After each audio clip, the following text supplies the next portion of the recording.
अरे हाँ, आगे बढ़ता हूं, तुम लोग साथ में चलो, पीछे नहीं रहो। सबको आगे बढ़ो और तुम किधर जाता है?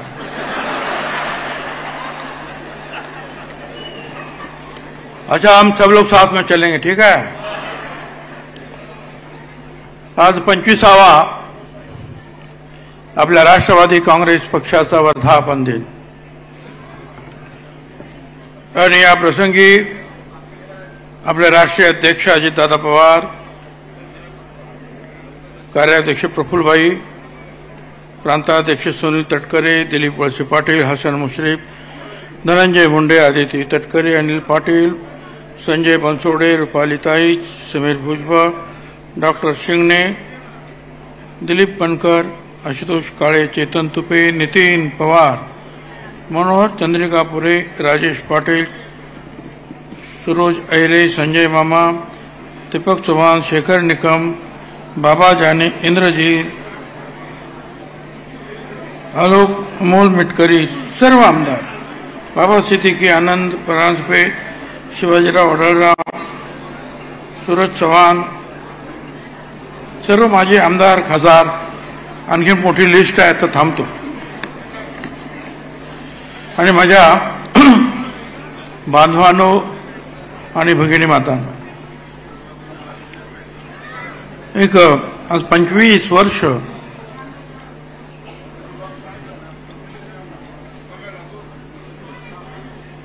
खरं म्हणजे 25 वर्ष जे आहे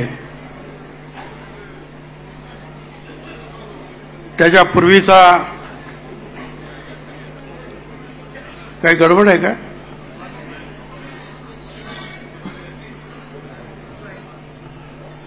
तो दिवस मला आठवतो, त्या दिवशी राष्ट्रवादी काँग्रेस पक्षाची स्थापना याच षण्मुख आनंद हॉलमध्ये झाली. वर्ष पटापट निघून गेली.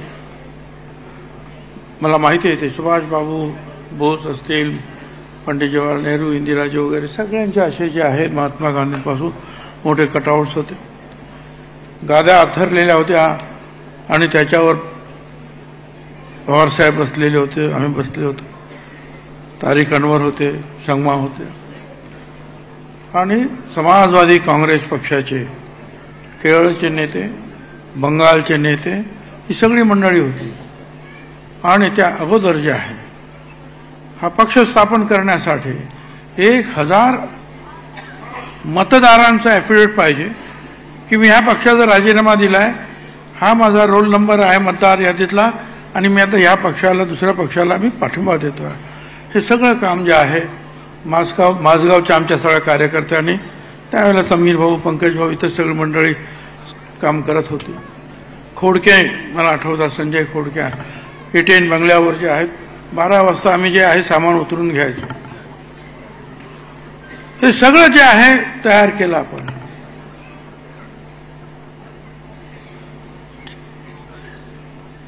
निशाणी इथे ठरली, चरखा जो आहे देण्यात आला, समाजवादी काँग्रेस पक्षाची निशाणी आम्हाला म्हणून त्यांनी काही दिला तो चरखा, आणि समाजवादी काँग्रेस पक्ष राष्ट्रवादीमध्ये विलीन झाला. पण दिल्लीमध्ये जे आहे काँग्रेस पक्षाचे लोक तिथे गेले आणि त्यांनी सांगितलं की ही निशाणी जी आहे यांना मिळता कामा नये, आणि मग ती फ्रीज करण्यात आहे. म्हणजे अगोदर आम्ही त्या चरख्याचा प्रचार केला भरपूर सगळीकडे. एक तर आमची जुनी निशाणी ती गेली, ही आली, हिचा प्रचार केला, ती अडक, आणि मग जो आहे हे घड्याळ, हे असं घड्याळ पाठवलं होतं हातात. ते म्हणाले ते जनता पार्टीच्या काहीतरी निशाणीसारख्या दिसत आहे. आता काय करायचं? सगळं ते आपल्या, माझा जो आमचा जो सरकारी बंगला होता एटीएन, तिथेच आपल्यापैकी बरेचसे लोक होते, मुंबईचे लोक होते, शिवाजीराव अडळराव वगैरे सुद्धा तेव्हापासून मिटिंगा घेत होते, रात्रंदिवस काम चालू. मग त्या घड्याळाला आम्ही खाली 2 टेकू लागले आणि झाला हा टेबल क्लॉक. म्हणले आता म्हणजे आता बरोबर आहे. झेंडा वगैरे सुद्धा तिथेच आपण तयार केला, सगळं काही तिथे तयार केलं. आणि इथे जे आहे भव्य अशी चांगली सभा झाली. आणि ताबडतोब संध्याकाळी जे आहे शिवाजी पार्क लोकांनी फुलून गेलं होतं, बाहेर गर्दीच गर्दी, भाषणं झाली जोरा. आणि मग पक्षाची स्थापना आम्ही जाहीर केली. मुंबईच्या लोकांनी, बाहेरच्या लोकांनी, विशेषतः मुंबईच्या लोकांचं खूपच काम होतं. मला परत सांगितलंच पाहिजे की पवार हे आपले समीर भाऊ भुजबळ असतील किंवा त्यांचे मित्र आणि पंकज भाऊ वगैरे सगळे कोण इकडे काम करत होतं, कोण तिकडे काम करत होते, 2-2 दिवस घरी गेले नाही. पण अतिशय यशस्वी झाली ती मीटिंग. आणि आता आपण कामाला सुरुवात करणार, तोपर्यंत 6 महिने आम्हाला मिळणार होते असेंब्लीच्या इलेक्शनसाठी. आणि त्याच्या अगोदर आलं लोकसभा. पण त्यावेळेला ते बीजेपीचा इंडिया काय शायनिंग इंडिया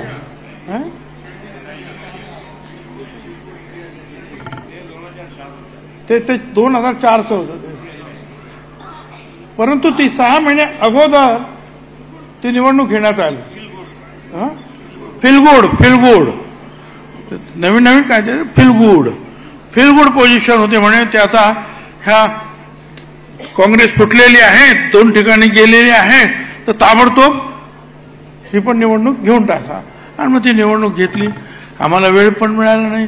आता तुम्ही सगळे जिल्हाध्यक्ष आहेत, महिला अध्यक्ष आहेत, अमुक आहे तमुक आहे. कुठे जिल्हाध्यक्षच नव्हते, कुठे महिला अध्यक्ष नव्हते. आम्ही डायरेक्ट काही ठिकाणी जे आहे उमेदवार जाहीर केले. पवार साहेबांना आम्ही काम करत राहिलो आणि लढलो. ठीक आहे, अपेक्षित यश मिळालं नाही, परंतु कमी सुद्धा मिळालं नाही.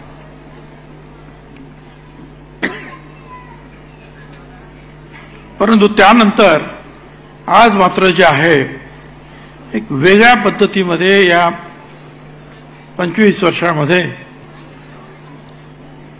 राष्ट्रवादी काँग्रेस पक्षाचा हा वर्धापन दिन आपण साजरा करीत आहोत. आता अधिक काही जुनं मी काही सांगत बसत नाही, पण इतिहास कधी कधी लक्षात ठेवावा लागतो. राज्याचा अध्यक्ष म्हणून मी काम केलं सुरुवातीलाच. लोकसभा निवडणूक आता नुकतीच पार पडली.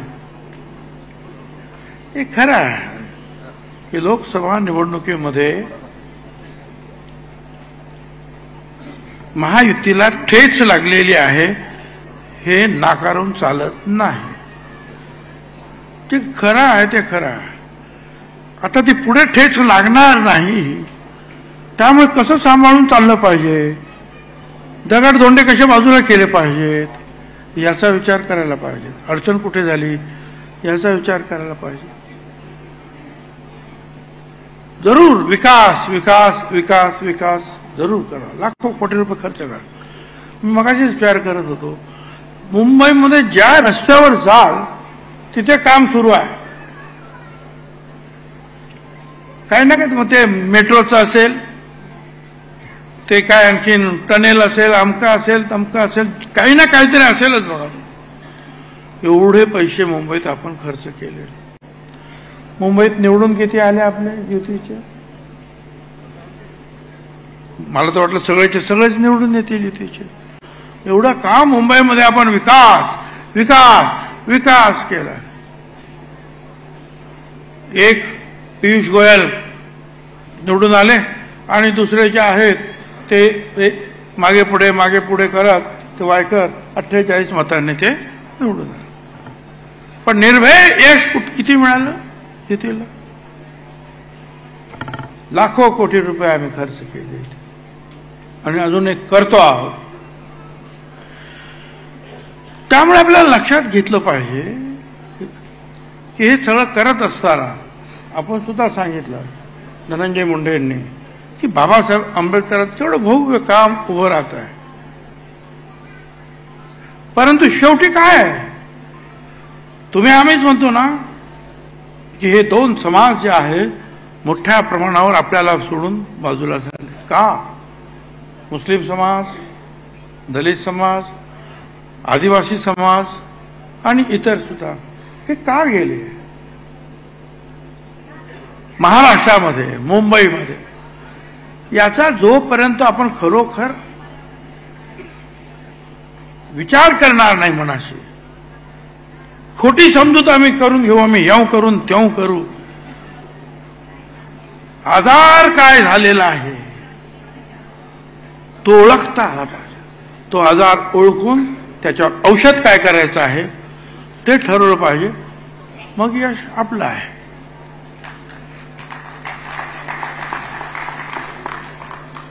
विकास करायलाच पाहिजे. विकासाबद्दल माझं म्हणणं नाही आहे की करू नका, पण लोकांना काही काही गोष्टी अशा असतात की आपण बोलून दुखावतो.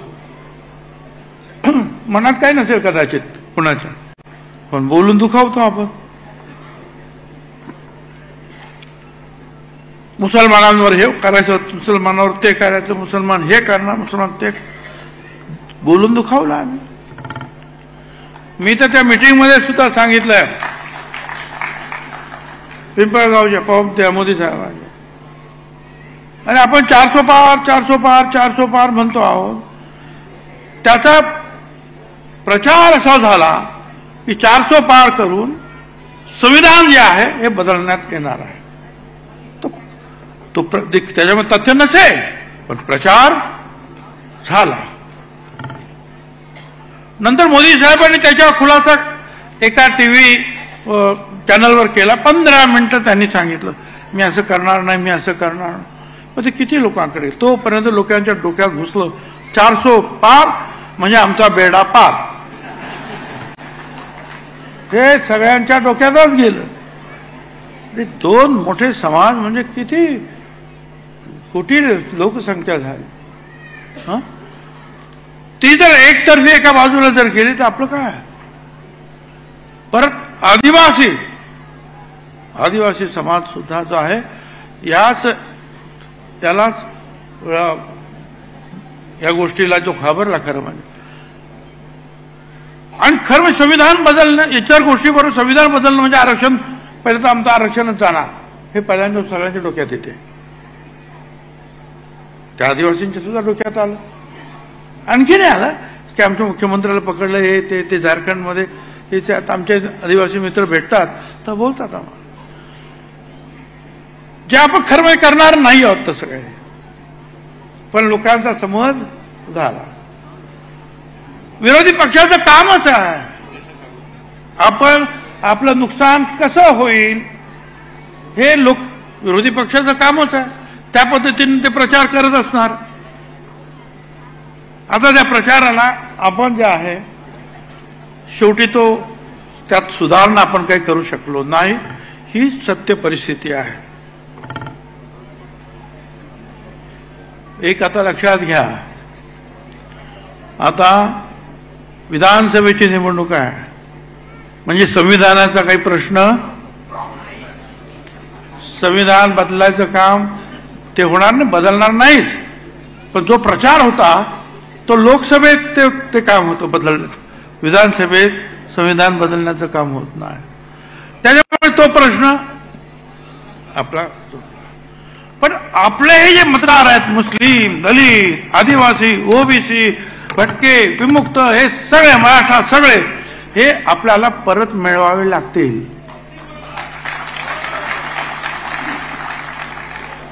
दुसरे कोण काय म्हणतं आणि कोण काय म्हणतं ते राहू द्या बाजूला. राष्ट्रवादी काँग्रेस पक्ष म्हणून आपल्याला या गोष्टी कराव्याच लागतील. प्रफुल्ल पटेल कार्याध्यक्ष आपल्याला मला सांगायचं आणि अजित दादांना मी पुन्हा सांगतोय, दलित, मुस्लिम, आदिवासी, ओबीसी, भटके आणि श्री मराठा हे आपले सगळे मतदार परत आपल्याकडे येतील याचा विश्वास त्यांच्या मनामध्ये निर्माण करावा लागेल. आपण आता इतरांबरोबर बसणार, युतीमध्ये काही गोष्टी मान्य कराव्या लागतात, काही गोष्टी मान्य कराव्या ते करून घेत नाही. परंतु मतदार शेवटी बाबासाहेब आंबेडकरांच्या संविधानात प्रत्येकाला एक मत, एक मत, एक मत, प्रत्येक जातीला, धर्माला, अमीर गरीब एक मत. मग आपण ती मतं घालवून आपण कशी काय निवडून येणार आहोत? त्याचा फायदा जो आहे आज विरोधी पक्षाला मिळाला.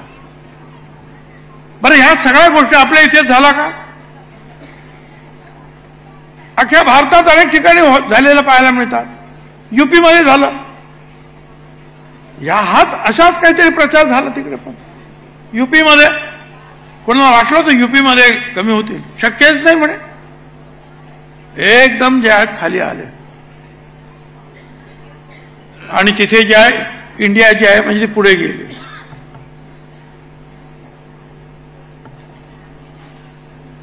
इंडियाच म्हणायचं ना, काय म्हणायचं?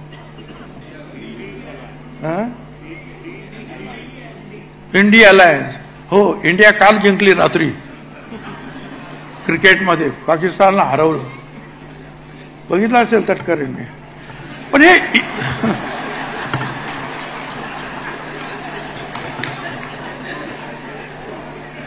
पण इंडिया अलायन्स जे आहे यांच्यामध्ये यांनी जो आहे दिशाभ्रम करण्यामध्ये ते यशस्वी झालेले आहे. आपण हे सुधारणार आहोत का? आपण छत्रपती शाहू फुले आंबेडकरांचं नाव घेतो, आपल्याला आपण त्याच मार्गाने जाणार म्हणून सांगतो. ते आपल्या कृतीमध्ये आपल्याला दाखवावं लागेल की आपण या मार्गाने जात आहोत. त्याला तो विश्वास द्यावा लागेल की आमचा मार्ग हा होता ना, बघा याच मार्गाने चालतो. ही सगळी मतं आपल्याला घ्यावी लागतील बरोबर. सर्व धर्माची, सर्व जातीची, सगळ्यांची मतं घ्यावी लागेल. त्यासाठी काम करावं लागेल. मी फारसं काही जास्त बोलणार नाहीये, थोडंच बोलणार आहे. आता यासाठी जे आहेत, आम्ही म्हटलं बाबा मागच्या वेळेला काहीतरी 80 जागा आम्हाला कमीत कमी मिळायला पाहिजेत, अधिक मिळायला पाहिजेत.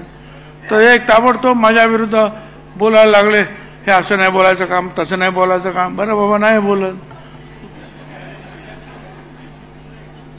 अरे पण जोपर्यंत जे आहे, माझं म्हणणं एवढंच आहे की शेवटपर्यंत जे आहे ना, ते जागा वाटपाचं गुऱ्हाळ जे म्हणतात ना, ते चालवून तुमचा फायदा होणार नाही. त्याचं लवकर निपटारा करायला पाहिजे. ठीक आहे, सीट्स वाटून घ्या. उमेदवार काय करायचे ते तुम्ही नंतर ठरवा. पण तुम्ही आम्हाला देणार नाही, ठीक आहे ना. भाजप हा मोठा पक्ष आहे, मोठा भाऊ आहे, अभिक प्रदार, त्यांनी सांगितलं आमदार मान्य आहे. पण आम्ही सुद्धा सांगितलं होतं बाबा, आमचे 40-45 काय माणसं असते ते आमदार, ते शिंदेची सुद्धा आहेत. आता त्यांना जेवढे मिळणार तेवढे आम्हाला जागा मिळायला पाहिजेत. असं म्हणू नका की ते शिंदेच्या आता जे आहेत खासदार जास्त आले आणि ते जास्त घेतील, आमची कमी, असं नको करायला. सगळ्यांना जे आहे समजून काम करावं. मी त्यांना सुद्धा सांगतो, तर एकमेका करू सहाय्य अवघे धरू, सुपंथ सरकार स्थापन करू. बरं, भांडणं बिंडणं काय करायचं नाही. तर ते करायला पाहिजे, ते लवकर करा. आणि याच्यामध्ये जे आहे सगळ्यांना उमेदवारी द्या. उमेदवारी देताना नेहमी सर्व समाजाचा आपल्याला विचार करावा लागेल. दलित आणि आदिवासी त्यांच्या तर राखीव जागा आहेतच, त्याच्यामुळे त्यांचा 99% प्रश्न सुटलेला असतो. पण बाकीचे असतात भटके, विमुक्त, ओबीसी, ही सगळी मंडळी जी आहेत यांना आपल्या बरोबर ठेवावं लागेल. हा तबका मोठा आहे. आता बाहेर काही काही लोक काही बोलत असतील आपल्या विरुद्ध, बोलू द्या, कोणाला काय बोलायचं ते. आपण काम करूया, यांना सुद्धा उमेदवारी दिली पाहिजे. मुसलमान, आमच्या अल्पसंख्याक बंधू, जिथे जिथे त्यांची शक्ती आहे तिथे त्यांची शक्ती आणि आपला पाठिंबा त्यांना देऊन त्यांना आपण आणलं पाहिजे.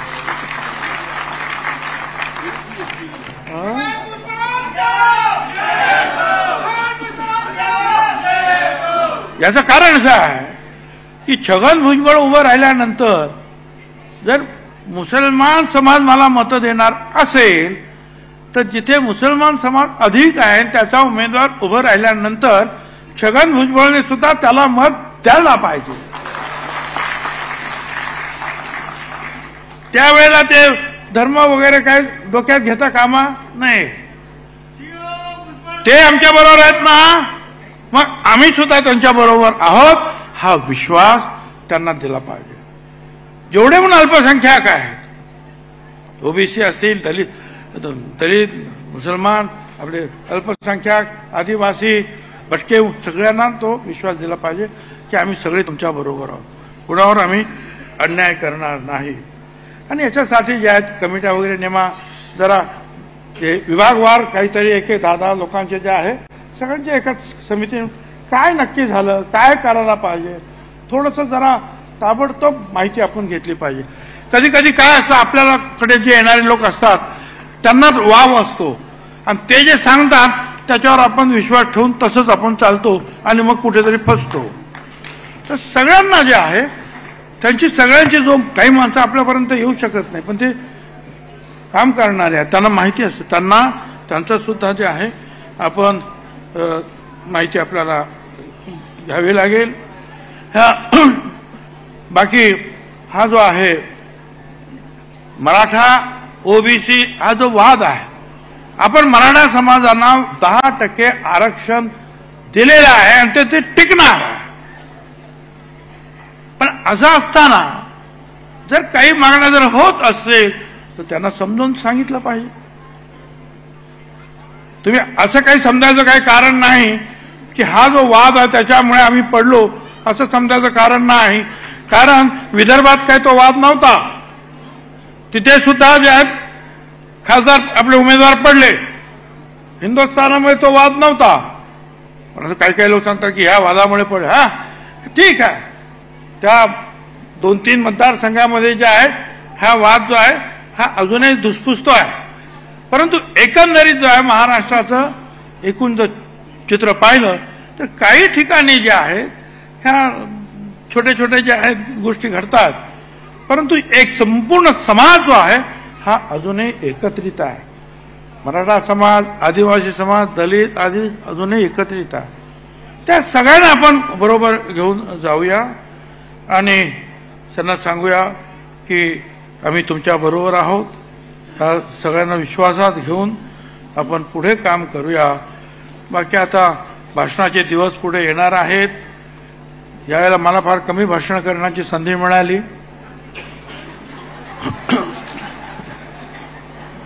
आता काय काय लोकांना वाटत होतं याला बोलवलं तर माझी मतं कमी पडतील, काय करायचं, मी न जाऊन सुद्धा असा काय फायदा झाला नाही तर काय करायचं. कोणाला वाटायचं याचा फोटो छापला बॅनरवर तर आपली मतं जातील, मग ती पण गेली आणि ही पण गेली. आता आपण म्हटलो ठीक आहे, आराम आनंद.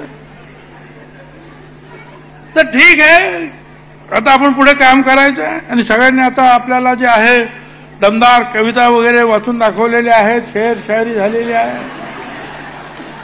तर त्याप्रमाणे काय बोलायचं काय, हा महत्वाचं आहे. मुंबई शिक्षक मतदारसंघामध्ये आपले अधिकृत उमेदवार श्री शिवाजीराव नलावडे उभे आहेत. यापुढे 26 जूनला मतदान आहे. कहाँ गए भाई, आओ शिवाजी महाराज खड़े रहो. सगळ्यांनी